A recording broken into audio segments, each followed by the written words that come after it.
Ever wondered what happens when two of the world's most legendary snakes clash? On one side, we have the KingCobra, the longest venomous snake on the planet. On the other, the python, a master of constriction. This isn't just a fight, it's a battle of two completely different hunting strategies. Venom versus muscle. So, who would actually win in a real-life showdown? Let's break it down and find out. First, let's meet our contenders. The KingCobra, Ophiophagus hanna, isn't just a name, it's a job description. Ophiophagus literally means snake eater. This is its specialty. Growing up to 18 feet long, the KingCobra is intelligent, fast, and armed with a neurotoxic venom that can take down an elephant. When threatened, it rears up, expands its famous hood, and delivers a bite that injects a massive amount of venom. It doesn't just bite and release, it often holds on, chewing to make sure a lethal dose is delivered. Its venom attacks the nervous system, leading to paralysis, respiratory failure, and well, you know the rest. Now, for the other corner, the python. We're talking about giants like the reticulated python or the Burmese python, some of the largest snakes in the world. These behemoths can exceed 20 feet and weigh hundreds of pounds. They don't have venom. They have pure, unadulterated power. Python hunts by ambush, lies in wait, and when prey comes close, it strikes with lightning speed, grabbing it with its backward curving teeth. Then, the squeeze begins. It wraps its muscular body around the victim, and with every exhale, it tightens its grip. This isn't about crushing bones. It's about cutting off blood flow and suffocating its prey. It's a slow, methodical, and incredibly effective technique. So, the stage is set. A KingCobra, the venomous assassin, versus a python, the muscular titan. How does this fight actually play out?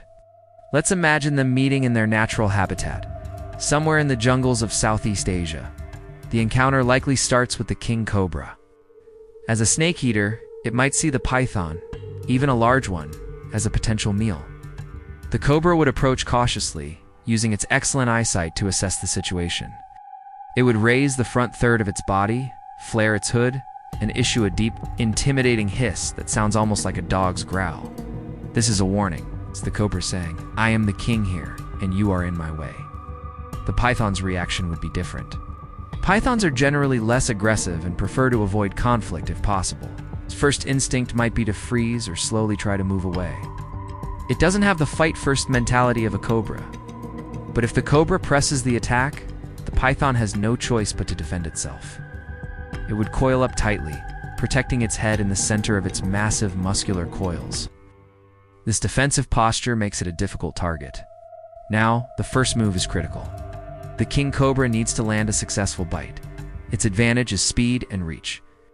It can strike from a surprising distance. The cobra would likely aim for the python's head or neck. A successful bite here would be devastating. The neurotoxin would start to work almost immediately, shutting down the python's nervous system. Python would become disoriented, its movements sluggish, and its powerful muscles would begin to fail. Within minutes, the fight would be over. The cobra's venom is specifically adapted to work fast on cold-blooded reptiles. But what if the cobra misses its initial strike, or doesn't get a clean bite on the head? What if it bites the python's thick, muscular body instead? This is where things get interesting. The python's sheer mass and tough scales offer some protection. While the venom would still get in, the python might have a window of opportunity to counterattack. And a python's counterattack is terrifying. In that split second, as the cobra is latched on or recoiling from a strike, the python can lunge. It doesn't need to be precise. It just needs to grab onto any part of the cobra's long, slender body. If the python gets a grip, the game changes completely. Once the python has a hold, its instinct takes over.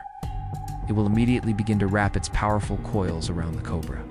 The KingCobra is strong, but it's built for speed and agility, not for a grappling match. It's like a skilled fencer being tackled by a heavyweight wrestler. The python's coils are pure muscle, and they will tighten relentlessly. The cobra would struggle furiously trying to bite again, but it might be pinned. The python's coils would put immense pressure on the cobra's body, restricting its breathing, and crucially its blood flow. The cobra's long, slender frame is vulnerable to this kind of pressure. Its ribs could break, its internal organs could be crushed. Even if the venom is already in the python system, the question is, what will happen first? Will the venom paralyze the python before it can suffocate the cobra? This is the ultimate race against time, so cobra's venom needs a few minutes to be fully effective. The python's constriction can be lethal in that same time frame. We've actually seen evidence of this in the wild. There are documented cases and incredible photos of a king cobra and a reticulated python locked in a death grip, where both snakes ended up dying. The cobra bit the python, but the python managed to coil around the cobra and constrict it to death before the venom could finish the job. It becomes a draw, where neither predator walks away. So, who is the more likely winner? Most experts lean towards the king cobra. Because the king cobra is the specialist, its entire biology and behavior are geared towards hunting other snakes. It knows how to approach, where to strike, and its venom is tailor-made for the job. In most scenarios, the cobra's speed and potent venom will allow it to land a decisive bite and retreat before the python can effectively counter. The python is a generalist predator, hunting mammals and birds. It's not specifically adapted to fight a fast, highly venomous snake. The outcome really depends on the first few seconds of the encounter. If the cobra executes a perfect strike to the head or neck, the cobra wins, hands down. It will then wait for the python to succumb before starting the long process of swallowing its massive meal. However, if the python survives the initial strike and manages to wrap its coils around the cobra, the odds shift dramatically. In this scenario, it's very likely the python wins the physical battle, crushing the cobra. The tragic irony is that the python might still die later from the venom. This is why we sometimes see those double knockout situations in nature. So, the final verdict? While a large python is an incredible force of nature and has the power to kill a cobra, the smart money is on the king. Its intelligence, speed, and specialized venom give it the edge in this epic battle of predators. The king cobra doesn't wear its crown for nothing. It truly is the king of snakes. What do you think? Who would you bet on in this ultimate showdown? Let me know your thoughts in the comments below. And if you enjoyed this deep dive into the world of these amazing creatures, make sure to hit that like button and subscribe for more wildlife battles. Thanks for watching.